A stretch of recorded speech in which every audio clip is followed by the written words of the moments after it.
I planned this trip to Rio before I knew that JR needed more chemo. And now he thinks he's letting me down because we can't go. Then go. What? But you just said not to. I mean, JR should start treatment right away. He should, but there are times when a patient simply isn't ready. They need their doctor and their families to back off, give them a little space to come to terms with what they're facing. No, are you sure? JR wants to be in control of his life. We all do. But when you're fighting cancer, life becomes about hospitals and test results and blood counts. Your husband knows what's ahead, the physical and mental toll it'll take on him. He made it through once. Now he has to start all over again. That's infuriating. Scary.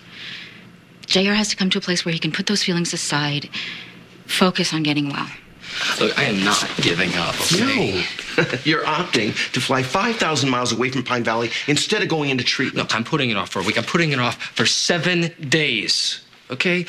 Why is everybody making it out like I'm going off to die? I just want to take my wife on a vacation. Our vacation isn't going to cure your cancer.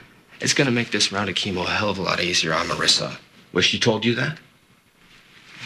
She's pretending that everything's okay, that it's cool because we've done this before, but I know that she's scared. And going on vacation isn't going to change that. Going on vacation is not going to make her forget that you're sick. She's going to spend the entire time sitting on a beach somewhere wondering if she's doing more harm than good. You're going to get upset because she's anxious. It's not going to be that great for either one of you.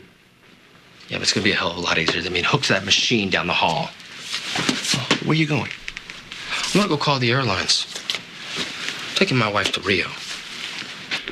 Ryan, listen, you've been the sole care provider for that little girl for over a year. And the judge knows that. She doesn't need Emma to tell her. Yes, but it's one thing reading it from a court document. It's another thing hearing it straight from the child. Not going to happen, Liza.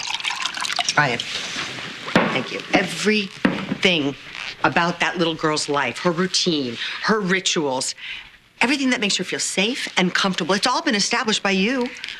Look, the judge just needs to hear how it would feel for her if everything all of a sudden changed. How could she cope if she wasn't with you every single day? She's going to cope just fine. Unfortunately, I know that from experience. She's had to adapt many times. You know what? Just let her testify this one time, and she might never have to do it again. She's testified before, Liza. I know you're just trying to help.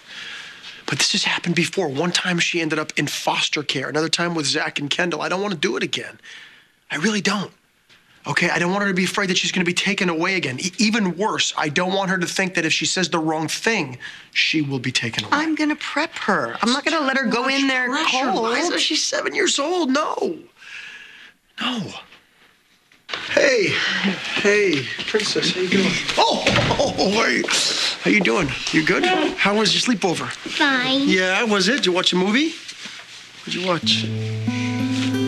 Is she gonna make me talk to the judge? No, Em, she's not. She's not, sweetie. You look very nice. Thanks. Thank you for coming to court with us. It really means a lot. And I'm sorry for giving you such attitude. I guess all the custody issues hit close to home. I totally understand. Well, if it's any consolation, I know Adam's thrilled that you moved back in. Oh, and I'm excited to live with Emma. It's just not the same around here without little A. And I know my dad can't wait to have another kid in the house.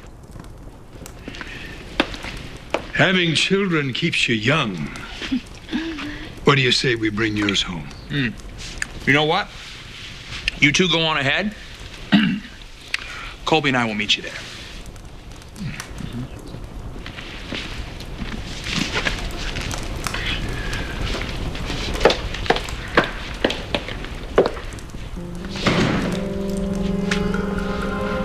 What are you doing?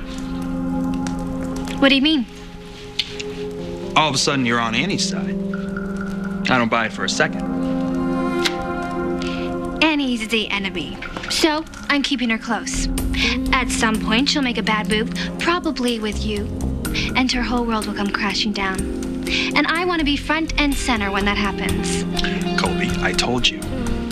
What happened between Annie and me, it won't happen again. Oh, well, you two looked pretty tight when me and Dad walked in. And pretty guilty. She's nervous. She hugged me. Oh, come on, Scott. She's all over you every chance she can get. How much longer can you push her away? This is not a game. You are playing with fire. So pick a side before you get burned.